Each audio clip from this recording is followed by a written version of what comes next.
So it seems like that the destiny of the Lalus was to always be associated with an old motel, because lo and behold, on Cerrillos Road there was another old motel, La Casa Judy, that was in deplorable condition, and it had a few little apartments that were monthly rentals as well as motel rooms. So we looked at it, and you know, and you talk about taking a leap.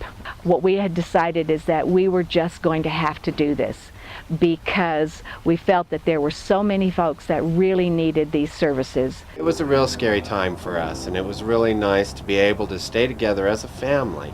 I don't think I would have survived on the streets if I had been left there. I don't think I would be alive now talking about this. But being part of the LifeLink has been kind of like having a family that doesn't walk away if you explode or you get a little bit crazy. I've always said that it took us not very long to discover that we had a lot of individuals who were really experiencing some severe depression. Because my background as a nurse, you know, I recognized that we were dealing with individuals who had mental illness. We were dealing with individuals who had substance use problems. So, you know, which came first? Were the issues causing the homelessness? Was the homelessness creating that real sense of hopelessness, so that the bad habits would start picking up? Were the symptoms there, but no one had really recognized them or diagnosed them? So the LifeLink Treatment Services Division is really a reflection of the other things going on in the agency. Just as the program began around serving homeless and indigent populations, we've tried to continue that tradition in the development of our clinical programming. By far, the majority of our clientele at the LifeLink are those with co-occurring disorders, meaning some combination of mental health and substance abuse issues. And we've really created the programs to meet that need, as well as other needs that we find here in our local community. We want to provide interventions that are short-lived. You know, we want to be there when there's an intensity of need, but then also provide less and less as the need and the individuals become stronger and self-sufficient. Any given month, we can have as many as 50 individuals or families come to the program seeking help, and their help because they need to pay their rent. They need to pay their utilities. It's someone who is homeless and needs to get into housing. There are many services that we absolutely want to provide to individuals that no grant or no contract is ever going to cover.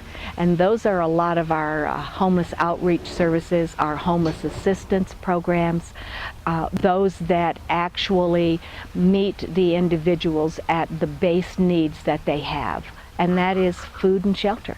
Another big jump in the progress of the organization and what we've been doing is the need to really again expand, because we had outgrown the current building on Cerrillos Road. Our treatment services have gotten so extensive that we were running out of room for therapists, we were running out of room for the groups. So in 2007, another big process took place, and that is the expansion into a whole new facility. And that's what the real focus is that we're doing right now. Is the building is pretty well complete.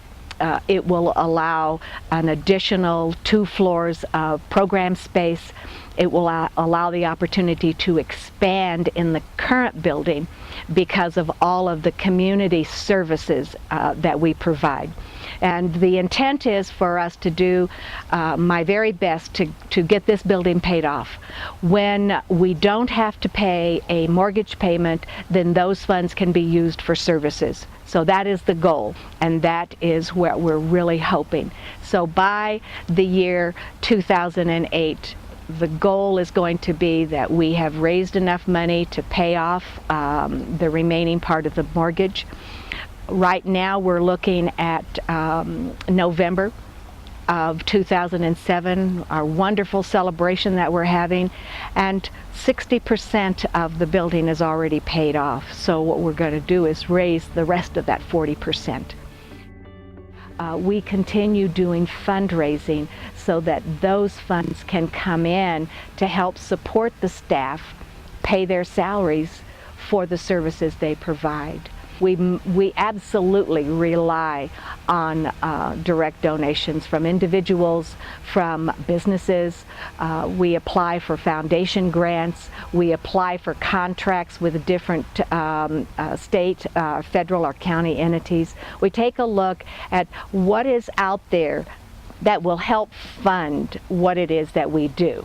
And the overriding goal of what I am really hoping is going to happen within the next few years, very few years, is that an endowment would be established.